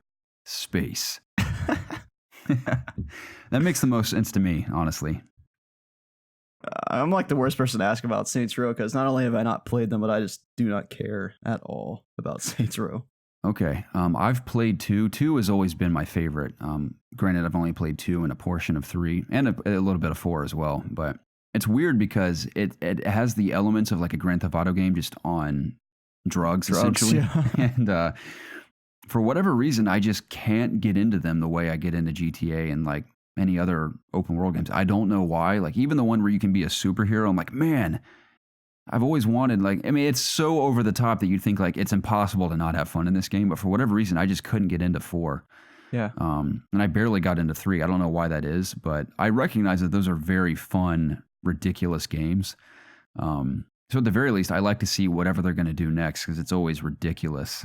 But I do think space is probably what makes the most sense going into 4. A part of me thinks 5. like maybe they just want to scale it back too, like maybe a fresh new start, something more grounded. I think it could be cool too. I guess, but then like I don't feel like it'd be Saints Row anymore because it's always kind of been like meant to be over the top. And if they go grounded, like what really separates it from Grand Theft Auto? That doesn't mean or like you can't Mafia be just or any other stupidly open over world games. top. I don't know. Again, I don't know much about the series. I don't know if they would want to keep going on that extreme because like what's the plans for the franchise in the future? Like you can only go extreme so many times till like what's after space? Like what do you do then? The multiverse, bruh. Oh, of course. But maybe they just don't that question actually segues nicely. That question segues nicely into the next one from Hukimato. He says, "Hello, pro gamers." That of which I am not personally, but thank you for addressing us that way, Hukimato. Is there any genre that you like so much that you can even enjoy a bad or mediocre game? For me, GTA like open world match that perfectly. I played almost every one there is, from True Crime Streets of LA, Driver, and All the Saints Row to more recently completing Mafia 3, and I always enjoy my time with those. Sleeping Dogs is by far the hidden gem of all those clones, and I highly recommend it. Love you boys and keep up the amazing work and dedication. It's inspiring to see. Okimato, thank you so much for the support, my friend. And my genre would be shooters. I'm down to try just about any shooter I can get my hands on. I've always loved shooters more than anything, and of course I have a big heart for open world RPGs as well. But I'm more inclined to play just about any shooter that's on the market, and if it's even half decent, I'll definitely at the very least try it. What about you, Jacob? Yeah, I'm probably pretty much the same. I try to play most shooters that come out. Well, I'm not going to play Gears, but like most FPSs, I typically try to try out. With exceptions, of course. I never played Siege.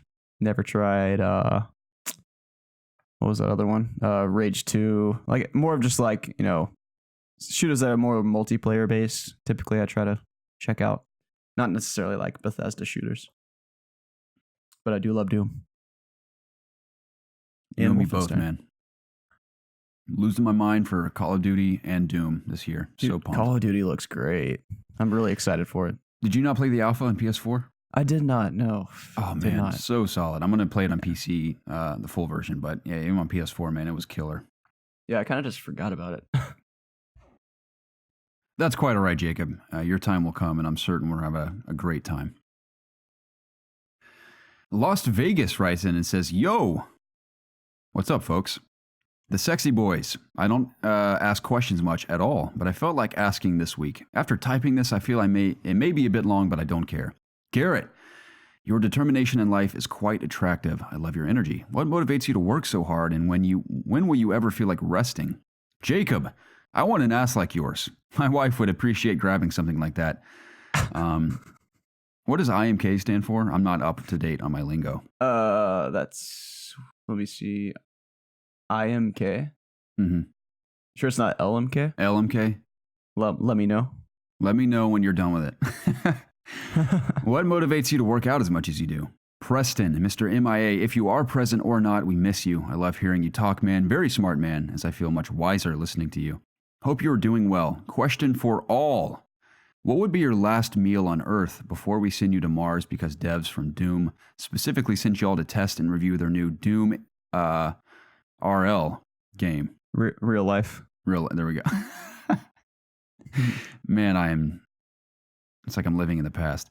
Mine would be a large bowl or two, or maybe a few of some spicy chicken ramen. Sounds good.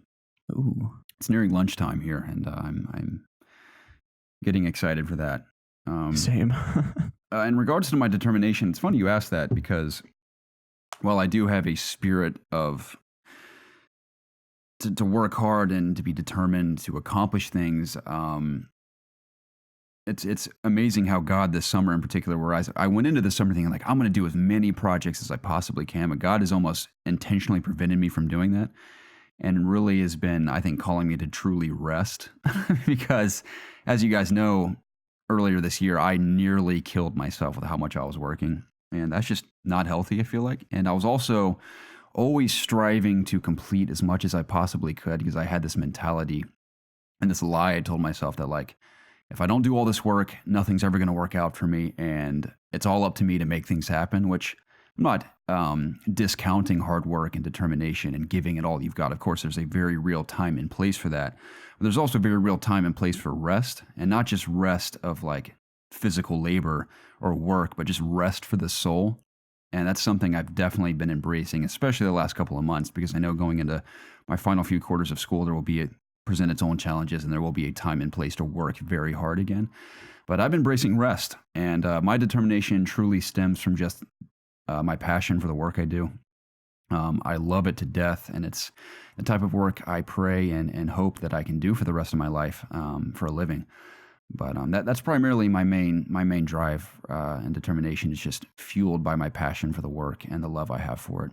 And oftentimes that includes people I love to work with and spend time with. So and that's ultimately why I feel like, in addition to the incredibly loving support the IRG community has given us over the years, just my love for It's Obvious Gaming truly stems from being a culmination of all the things I love. Video production, audio, video games, and doing it with my best friends is why it's been such an awesome journey, and why, even when we are either exhausted or too busy, we can still come together and make it happen just because we love it so much. So that's where my determination comes from, and I'm honored that it is attractive to you, my friend, and I'm glad I was able to share that piece of my heart with you. But Jacob, how is it you you continue to work out as often as you do, which I wanted to tell you.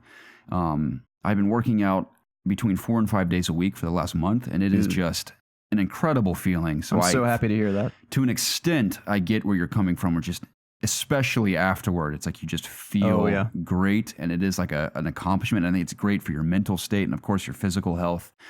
That's a big part of it. Even emotionally, I think it's like just a really great release to exercise that much. So that's, for me, recently, that's how I felt. But I'd love to hear what it is that drives you forward in your continual journey of just crafting this unbelievable body that is what does White Goodman say? And my body's a fortress, Dodgeball, or something like that. Yeah, he's something like he says like my body's a temple or something. Yeah, something. My body's a fortress, and I built this temple. I can't remember what he said. White Goodman is one of the best characters in cinematic history. He's completely amazing. Agree.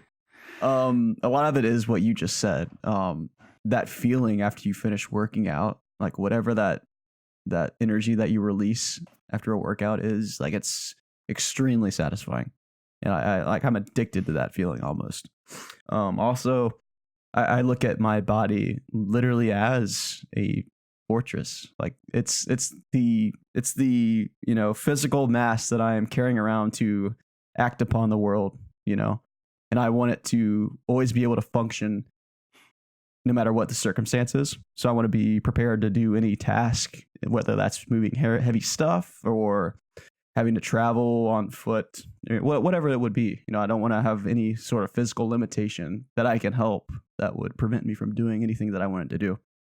So, and also, I like crafting my body. I like, literally like going to the gym, doing a curl, and then the next day feeling that soreness, and then know that it's leading to a bigger muscle or a more toned muscle that I can not only admire, but also, I don't know, just guess show off, because I get, some pleasure from that. Not that I sit around and boast about myself all the time. I hardly ever do that, actually. But, we all boast for you, Jacob. I would be lying if I said I didn't like when people told me that I look good. Like it's a nice thing to hear sometimes. So it's a combination of all those things. And I guess I'm sort of addicted at this point to just all the above, and just, having something that I can constantly, daily work towards that, I feel like I'm really making good progress with. And that's pretty much what drives me. And I just love doing it. So, yeah, I find the most satisfaction for me comes especially when I am so tired that like every part of me is like, you don't need to work out today. It's fine. But when I still push through and do it, like afterward, it's just so worth it. Yep. I feel like that sometimes when I have to get up at like 4:30 and then I go to the gym right after, like around 3:00. Yeah. Those days are the best. Mm-hmm. Even though sometimes my foot falls asleep because a lack of sleep, I think, and nutrients that I'm not getting. But anyway. Yeah. Today's Saturday as of recording this podcast. Today's Saturday, right? Yes. Yeah. I've reserved Saturday as being kind of like my cardio day. Okay. So I'm just going to go, after we wrap this podcast, I'm going to go run a few miles just because I love that feeling of getting a good run in. I wish you and I could run together like we used to. Lord willing, we'll share an apartment one day and can do that. Yeah, I'd love to do that. Better just live closer to each other. But I'm glad to hear that, because I actually do a day for running too. Usually on Thursdays, instead of going to the gym, I'll just go run a couple miles. Nice. Yeah, if you have some good tunes to listen to, man, running is no thing at all. I don't even listen to music. I just go. Wow, that's amazing. Yeah, I just enjoy the sound of nature. Yeah, sometimes I listen to a podcast when I really need that extra boost to get me going. If I just focus on the tunes, like running 3 miles not only goes by quickly, but it's like you don't even feel how brutal it can be. Yeah, true. Especially metal, man. Metal will get me through. Any August Burns Red album is typically set to the tempo of running. Yeah. And it'll get you through any workout. So I highly recommend August Burns Red if you need that metal boost. But I'm glad to hear that you've been working out more, Garrett. That makes me happy. Yeah, and it's a path I don't want to waver from. I mean, I'll go in depth if we do an SKIG episode or an episode that is minimal on news. Just this spiritual adventure I've been on this summer with God, and especially just in terms of my physical health. I know it's a path I don't want to waver from, because there have been times where there's been seasons where like I will exercise a lot, specifically when you and I previously lived together. That's something I just want to maintain, not only just because I'm getting older, but again, like we said, it's great for your physical health, your mental health. It feels good. And I get that too. It can be tricky when people have schedules, even like I had earlier this year, where it's just almost physically impossible to exercise. I love having that opportunity as often as I can, and it's something I aim to maintain. And I'd love to do that again with you, even just one day. If we met up at the gym one day, that'd be fun. I'd be honored. Yeah, I miss your training, Jacob. You were my sensei, and I was your Padawan. You're my Jedi Knight. So Your love Jedi to Master. reunite once again. In regard to Preston being absent, like we said, he's very busy, but he is doing well. I talk to Preston quite often, and his wisdom will return to this podcast in time, hopefully next week. But in regards to our last meal, I've given this a lot of thought over the years, and I'm going to be pretty snappy about this. Here's what I do. This is absurd, and I probably couldn't get all of it, but I'm going to say it anyway. I would get a Chick-fil-A chicken sandwich. I would get an Antico margarita pizza with pepperonis. Oh. I would get a Five Guys burger with everything on it. You're going to eat all this. Yep. I would get, it's my last meal, man. Who cares if I puke it all up? I'm going to eat all of it. I would get chicken tenders from a place called, I can't remember the name of the place I had in Nashville. I kid you not, the very best chicken tenders on the face of the earth. Unbelievable. I would get a full meal of both the pulled brisket and pulled pork with spicy green beans and mac and cheese from Foxboro's Barbecue, which you and I still need to go to. We should go next week. Yes, we do. You get all that. I'd also get banana pudding from Angel Fire 7's barbecue food truck, which has cinnamon and sugar added to it. It is unfreaking real. Get that. I would get soft serve chocolate and vanilla swirl ice cream from France and Epcot at Disney World. I would also get a dozen glazed Krispy Kreme donuts. And I would also get my traditional meal at Taco Bell, which includes a steak quesadilla minus the creamy jalapeno, a cheesy gordita crunch with a fiery Dorito shell. I'm also plugging a Taco Talk right now. A beefy nacho griller, steak quesarito, cheese roll-up, large Baja Blast. Let's rumble. Let's puke it all up afterwards. Garrett, let's go to Mars. There is no reality where you can eat all that food. No, but I would horf it down and just puke violently because it's my last meal ever. And then I go to Mars and play Doom real life. And then die. Yeah. What about you? I'll be much more simpler than that. Part of my meal would be Antico's. I loved that pizza. Thinking back on it, it was so good. I also really love my mother's homemade fried chicken. I don't know what it is about it. The literal, like, the crust of the chicken is so good. Like, I can't describe how good it is to you. And on top of that, I pour gravy on top of it. Oh my God, it's so good. And then I would of course get a Baja Blast. It's the best drink. Gotta slurp it all down with a Baja. And I would probably get a chicken sandwich from Chick-fil-A as well. A spicy chicken sandwich. Hey, side note, have you tried the Popeyes chicken sandwich yet? No, I didn't get a chance to before they Yeah, ran neither out. have I. Obviously, it's out of stock right now. They're going to come back with a bang, hopefully, and supply it for everyone. But everyone I've heard that has tried it, even people I know personally, have said it really is as good as people say it is. Wow. So I'm excited to try it, man. I'm excited for its return. I've also nibbled Chick-fil-A's mac and cheese. Pretty good. Yeah? Yep. Is it the best? I wouldn't say it's the best, but it's definitely a menu item that I feel like has long been absent from Chick-fil-A, and I think it definitely belongs there. So it's cool that they have it. Okay. I'll have to try it. I was looking at it on the menu. I was like, that's a lot of calories. Maybe I don't. Yes, it is, yeah. But I went there last night and got another frosted strawberry lemonade. Ooh, I had one the other night, too. So Actually, I had good. chocolate the other night. I switched it up, but yeah, I still love that milkshake. It's delicious. I love them. I might get me a frosted lemonade today. After a good run, wash it down with a frosted lemonade. That's a Sounds good way good. to finish a run. Yeah. Sometimes I'll reward myself in that way. Put them calories back on.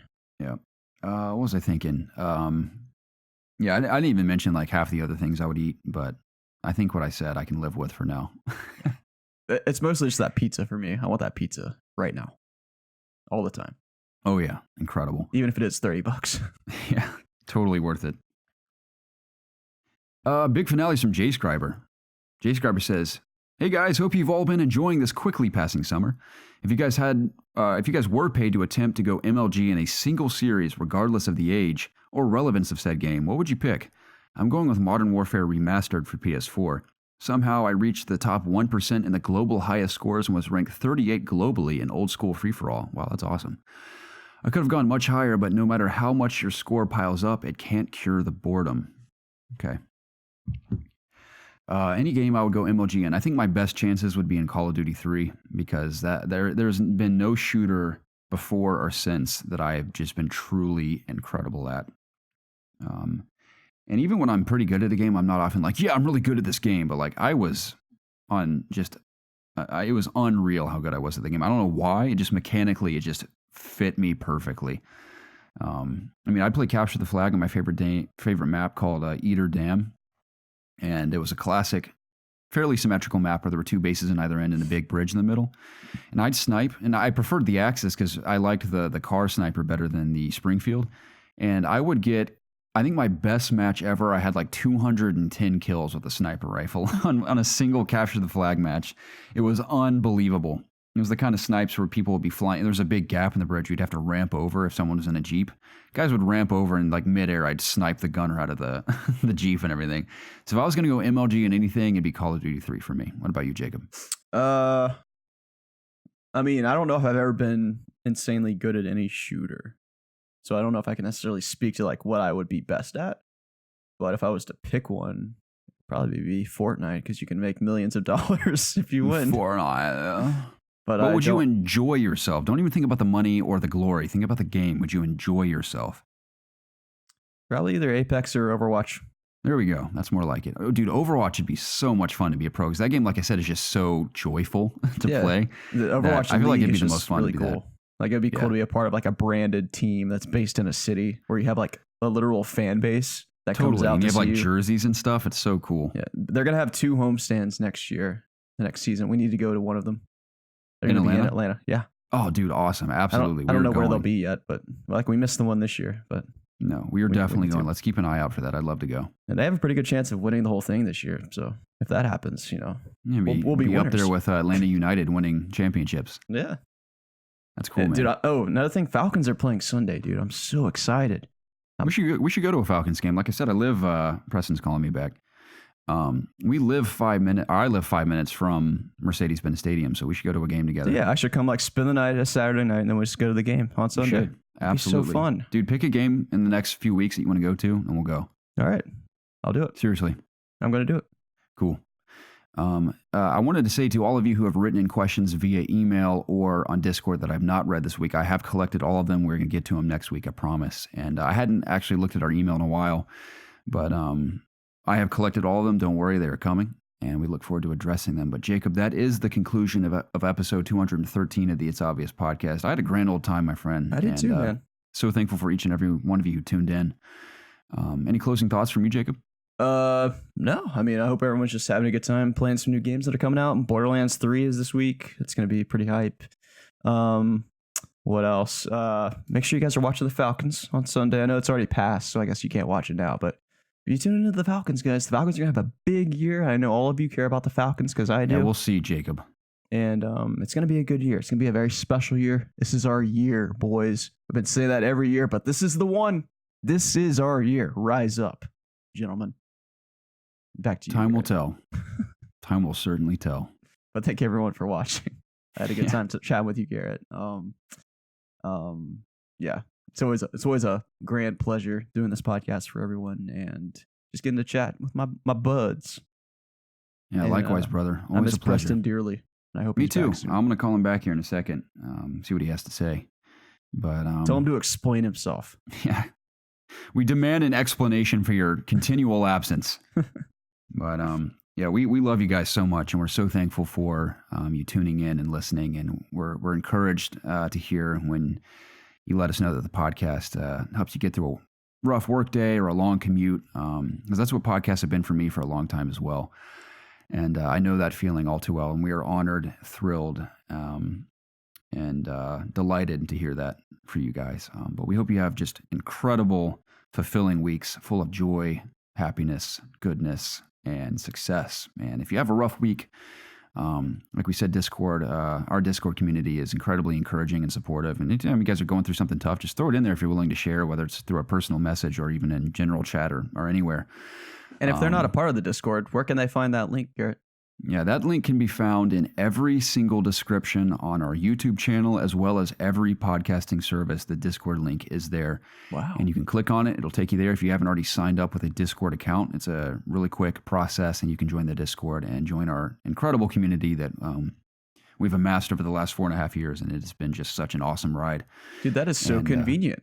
I think I'll click that link now. Yeah, and we continue to encourage you guys, if you've been especially if you're a new listener or a longtime listener and want to join the community, it is an awesome, awesome place. We cannot uplift it highly enough. So uplift it highly enough. Yeah, it is. It's a wonderful place.